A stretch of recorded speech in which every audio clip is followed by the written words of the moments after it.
Assalamualaikum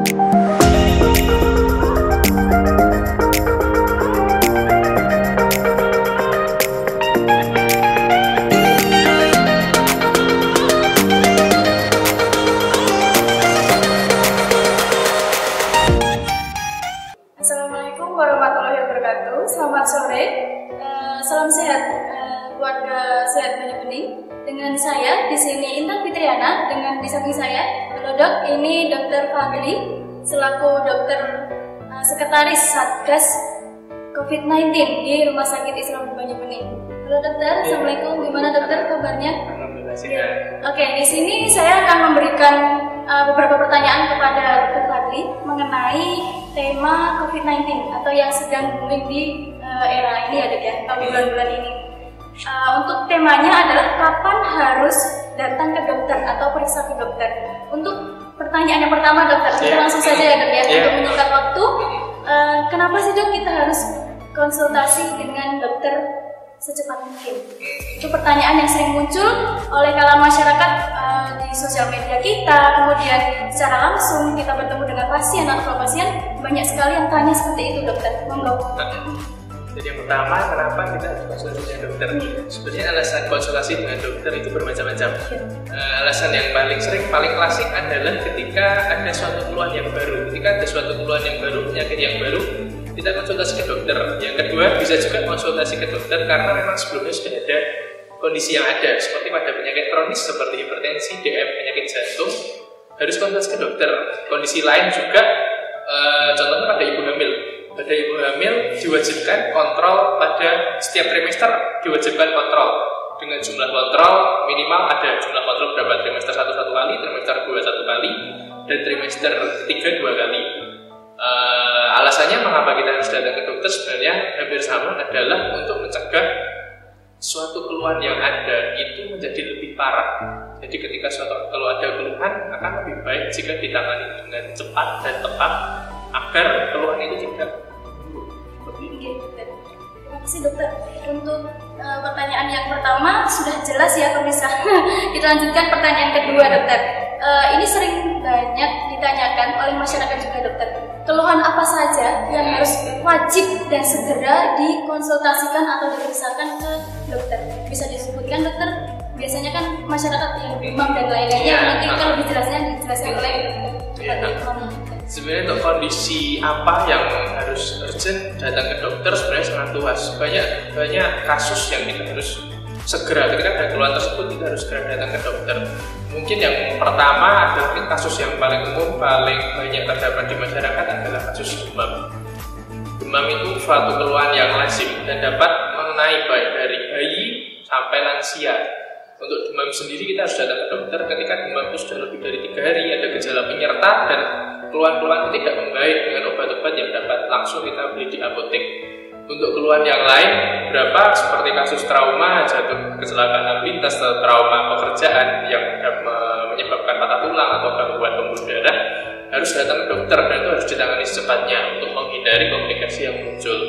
Kasus yang lain yang sering kita jumpai juga adalah sesak napas. Sesak napas penyebabnya banyak, baik itu suatu sesak napas yang baru atau memang sudah ada keluhan sesak napas sebelumnya, baik itu dari jantung, dari paru-paru atau dari kelainan metabolisme, itu harus cepat datang ke dokter. Keluhan yang lain juga ketika ada benda asing, baik benda asing itu masuk ke hidung, masuk ke telinga, atau masuk ke tenggorokan, itu merupakan suatu hal yang lazim. Paling sering ada anak-anak ketika masukkan barang-barang ke lubang-lubang di tubuhnya, itu harus datang ke dokter karena bila tidak ditangani dapat menjadi sumber infeksi. Dan juga mungkin pada kasus ibu hamil ketika sudah ada kontraksi, ketika sudah ada air ketuban yang pecah, tetap harus segera dibawa ke dokter karena tidak mungkin ketika persalinan itu tidak mungkin dilakukan ibu sendiri, terus ada penonton persalinan. Kira-kira secara garis besar seperti itu kenapa kita harus datang ke dokter. Tadi saya dengar untuk demam dokter, demam itu untuk batas tidak amannya itu kira-kira berapa dokter? 37 berapa atau harus 38 atau 39 dokter? Oh iya, untuk demam sendiri sebenarnya tipsnya banyak, tergantung kita melakukan pengukuran di mana. Karena pengukuran suhu itu dapat dilakukan di banyak tempat. Paling akurat memang di anus itu paling akurat, tapi karena mungkin kurang praktis, jarang digunakan. dapat juga di ketiak atau di di kening atau di telinga. Dikatakan demam apabila suhunya lebih dari 37,5 itu bisa dikatakan. Kemudian dokter, satu lagi untuk masalah demam dan beberapa penyakit lainnya seperti pusing dan lainnya. Bolehkah keluarga itu menyimpan stok obat yang untuk penanganan pertama itu di kulkas seperti paracetamol dan lain-lainnya, dok? Apakah boleh? Kalau boleh, mau dijelaskan apa saja obatnya. Kalau tidak boleh, alasannya kenapa? Gitu singkat aja, dokter. Untuk demam sendiri, untuk penurun panas seperti paracetamol atau ibuprofen itu bisa dibeli di apotek. Untuk seperti itu ada baiknya juga keluarga menyimpan obat untuk pertolongan pertama untuk mengurangi gejalanya. Itu bisa untuk tablet bisa disimpan di luar kulkas dan apa. Cuman kalau mungkin seperti sirup atau untuk paracetamol anak yang enema itu harus disimpan di kulkas. Drop itu ya? Drop. Si dokter, untuk demam dan penyakit lainnya sudah jelas. Kemudian untuk apakah aman kita sebagai pasien atau keluarga pasien datang ke pelayanan kesehatan seperti puskesmas, rumah sakit ataupun bidan? Nah, apakah aman dokter kita datang ke fasilitas kesehatan yang saat ini masih gencar-gencarnya penyakit COVID-19 atau corona? Ya dok ya, mau dijelaskan. Sebenarnya untuk apakah aman untuk datang ke sarana kesehatan, saya kira aman karena setiap sarana kesehatan memiliki protokol khusus, protokol yang bertujuan untuk mencegah penularan suatu penyakit dari pasien satu ke pasien yang lain. Seperti yang mungkin sering kita lihat di rumah sakit, di puskesmas. Dari kita masuk, kita datang sebelum masuk aja kita sudah dicek temperaturnya. Kalau demam kita langsung diarahkan periksa ke IGD. Kemudian lagi contohnya di ruang tunggu untuk ruang tunggu sudah diberikan mulai disekat-sekat. Jadi di mana orang itu tidak berkerumun. Itu salah satu bentuk physical distancing seperti itu. Dan kemudian untuk sarana kesehatan juga sudah ditambahkan untuk sarana cuci tangan, baik itu air mengalir dengan sabun berupa wastafel maupun hand sanitizer atau hand rub sudah ditinggalkan. Untuk dari beberapa rumah sakit contohnya seperti itu. Dan juga untuk tenaga kesehatan juga diberikan edukasi protokol di mana untuk mencegah penularan dari tenaga kesehatan ke pasien atau dari pasien satu ke pasien lainnya. Contohnya adalah cuci tangan, paling dasar adalah cuci tangan. Cuci tangan 6 langkah, 5 moment untuk mencegah penularan penyakit. Yang kedua, penggunaan alat pelindung diri seperti masker atau mungkin kalau hazmat, face shield seperti itu. Terima kasih dokter.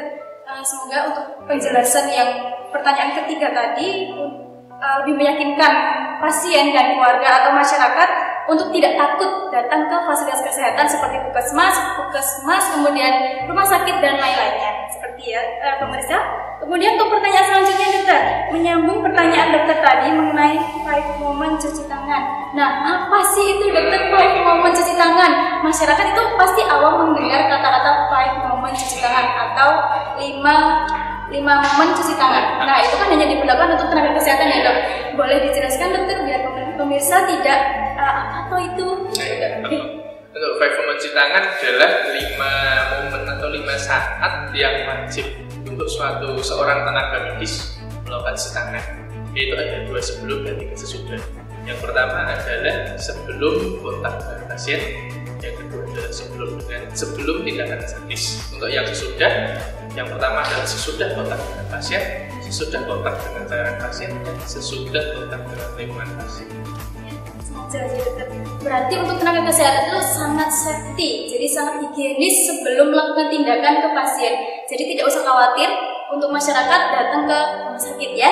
Seperti itu. Oke dokter, selanjutnya untuk lanjutannya yang 5 moment ada 6 langkah cuci tangan. Nah, ini sangat penting sekali untuk masyarakat mengenal 6 langkah cuci tangan. Biasanya kan pada pakai cuci tangan cuma sik-sik dah.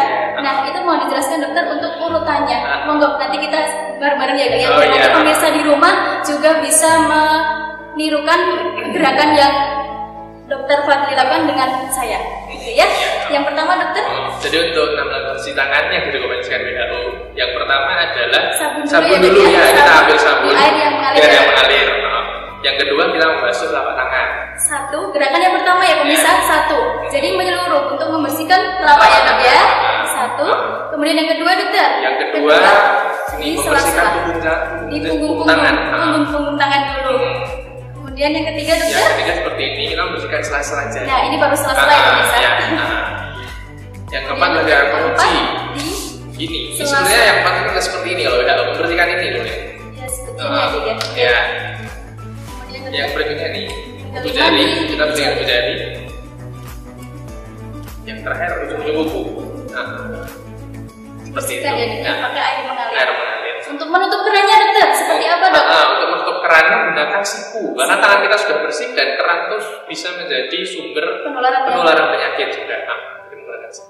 Sudah jelas ya pemirsa, bisa diberlakukan di rumah untuk insya Allah 99% bisa membunuh bakteri ya dokter, masuk COVID-19 atau Corona. Oke dokter, selanjutnya dokter pertanyaan yang terakhir, bukan terakhir nanti, yang ada pertanyaan satu lagi dokter. Hal yang harus diperhatikan saat periksa ke dokter umum, ke puskesmas atau ke rumah sakit untuk untuk pasien atau keluarga pasien dokter harus menggunakan apa? Memang dengan masa seperti ini terutama untuk masyarakat yang akan periksa ke dokter dianjurkan beberapa hal untuk mencegah orang itu tertular suatu penyakit atau orang itu menular ke orang lain, ke pasien lain. Yang pertama adalah penggunaan masker. Penggunaan masker untuk tenaga dan non medis yang dianjurkan adalah masker kain seperti kata WHO dan Kemenkes. Yang dianjurkan adalah masker kain untuk mencegah penularan.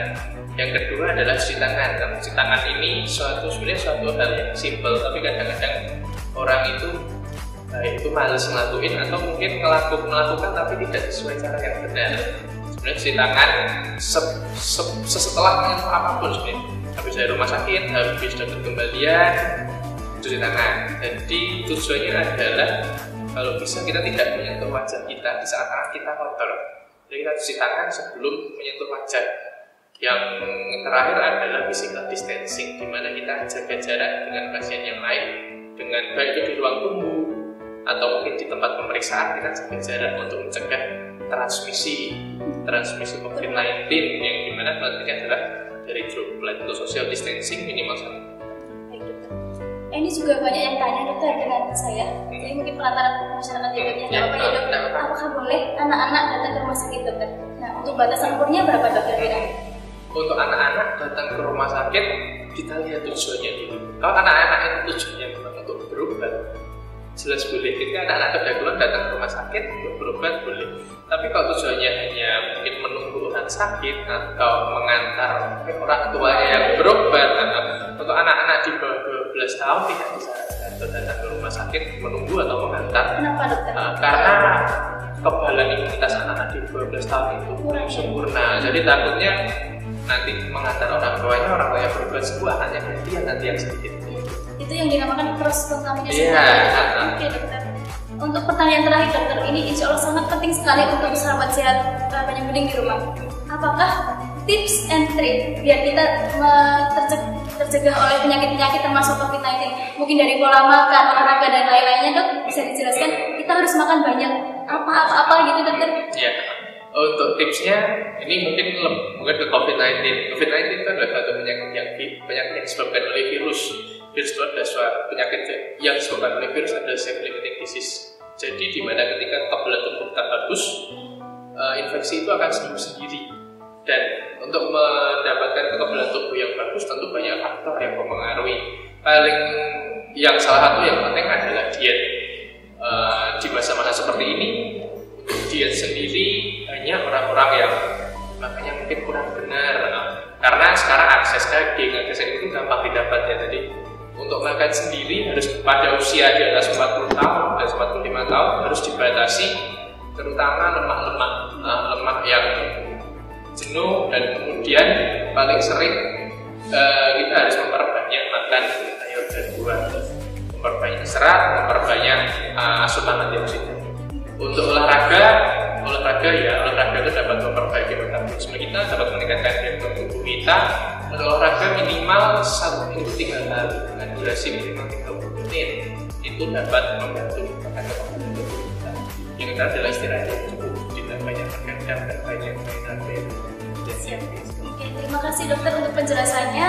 Saya ulang beberapa item atau beberapa informasi yang penting yaitu yang pertama menggunakan masker. Nah, menggunakan masker itu dimanapun, kapanpun, terutama pas kita keluar rumah atau berinteraksi dengan orang banyak. Kedua, rajin cuci tangan, yang 6 langkah sudah dijelaskan oleh Dr. Fadli, seperti itu. Kemudian makan makanan yang sehat, dan yang keempat adalah istirahat yang teratur dan minum multivitamin ya dok ya. Oke, terima kasih sahabat Banyu Bening. Semoga informasi kami bermanfaat untuk sahabat Banyu Bening di rumah. Jangan lupa subscribe, like, dan share video kami agar kami lebih bersemangat lagi membuat video atau konten mengenai kesehatan. Oke, terima kasih. Wassalamualaikum warahmatullahi wabarakatuh. Salam sehat.